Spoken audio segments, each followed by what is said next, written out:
Hey guys, my name is Alex and welcome to Dream Dimension TCG. It's been a while and I'll be honest, still not working 100% on the card game. On the bright side though, I have been working on something else that has been giving me ideas for cards, and it's sort of related to the TCG. Well, more like the universe of Dream Dimension as a whole. You probably guessed it from the title and the thumbnail. It's a video game, an RPG Maker horror game to be precise.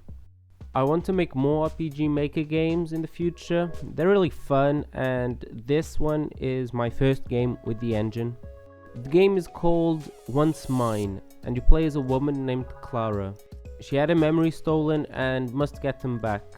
The game is short, and some things in it will show up in set 2 of the card game, like the vein screen thing and the shrine, which will look differently as a card. I'm going to publish the game on itch.io for everyone to play. I would love any and all feedback on the game so I can make even better ones in the future.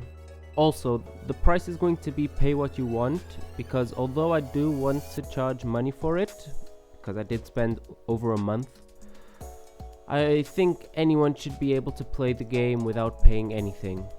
Personally, one of my favorite parts of making this game was building the areas and drawing the custom assets, even though there weren't many. Art is really fun for me, and stopping for a bit was worth it.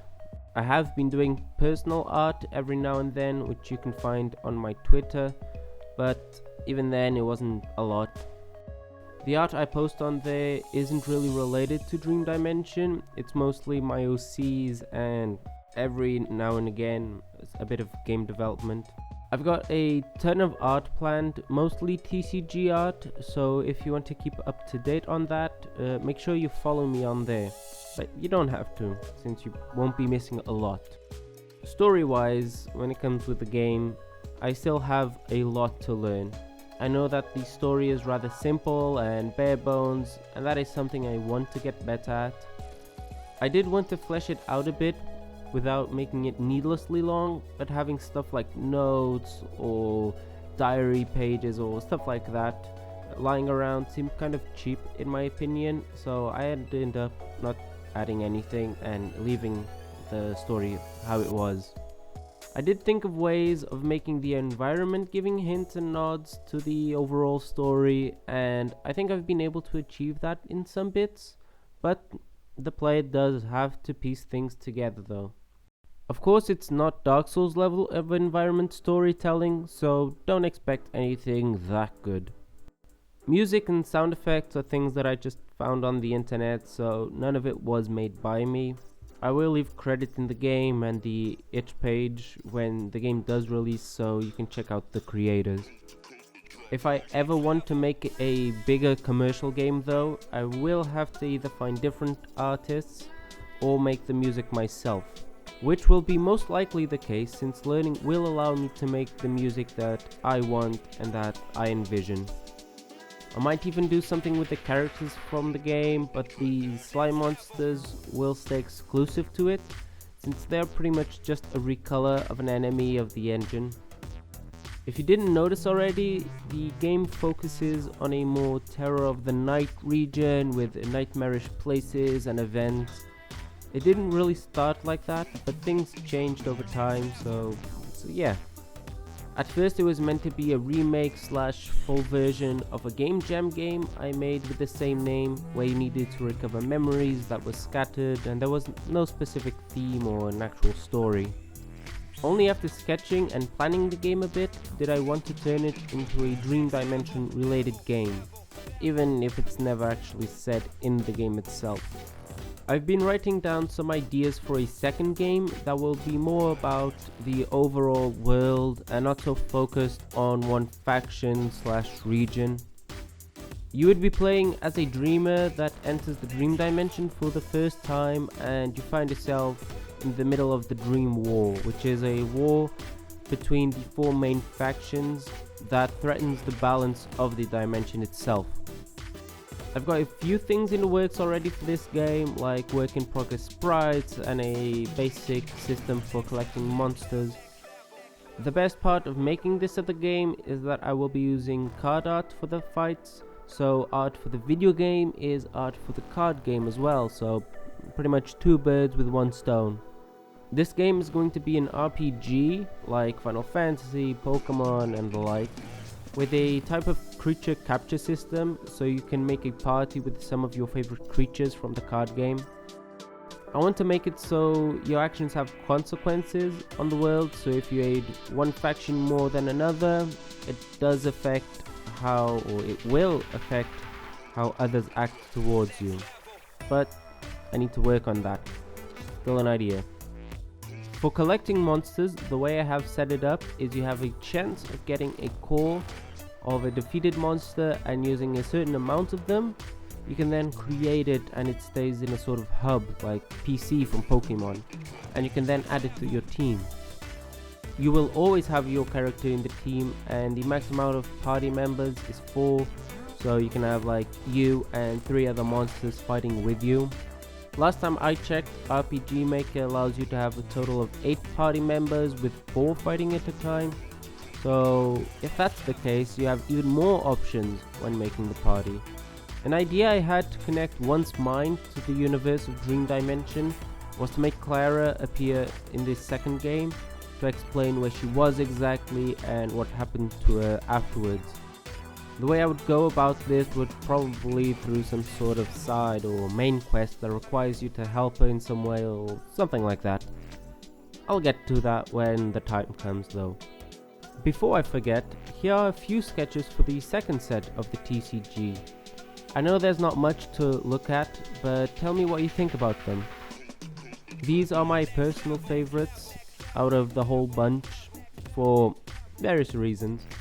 Like the first set, I'm planning on having over 100 cards, like 110 or something like that, for set 2. So there's a lot more that I've still got to do, but those will be future updates and speed paints.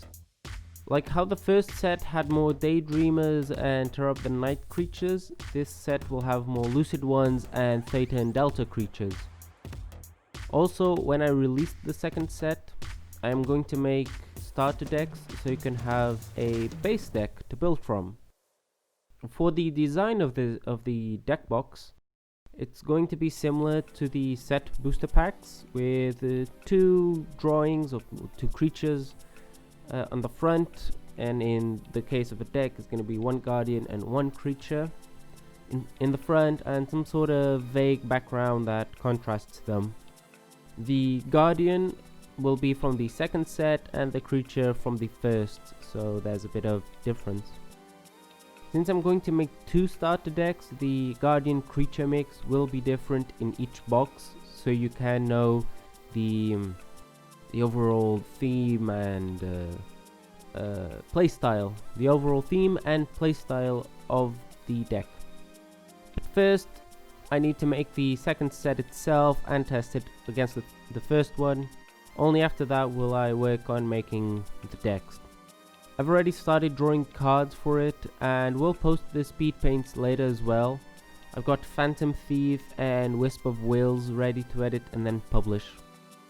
The direction I want to go with this set, art-wise, although the first few cards won't be like that, is to have creature cards that show them in their world, moving around and interacting with things. In set 1, I know I had a few that were like that, but I want even more. For 2 reasons really. The first one is because I want to get better at drawing, and that's kind of why I started this project in the first place.